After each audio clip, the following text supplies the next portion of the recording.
সাবধান, এই মাছ কিন্তু ভাজার সময়ে অনেক তেল খায়। আমরা তো বলি বড় কাজ কি, তোমরা কি বলো কমেন্ট করে বলো তো। নুন হলুদ দিয়ে মাছগুলো কড়া করে ভেজে নিলাম। আজকেও পিসি শাশুড়ির আবদার এই মাছটা একটু অন্যরকম রান্না।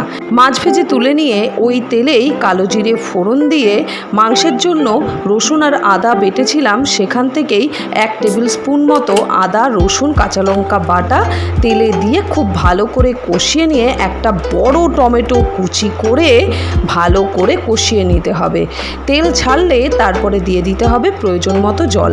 আজকে একটু ঝোলঝোলি রাখবো, সেই জন্য জল বেশি। এবার ভাজা মাছগুলো দিয়ে সেদ্ধ হতে দেব 10 মিনিটের জন্য।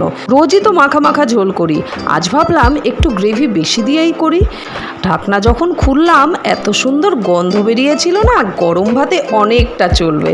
এবার নামানোর সময় ধনেপাতা দিয়ে গরম ভাতে সার্ভ করে দাও। সাবস্ক্রাইব।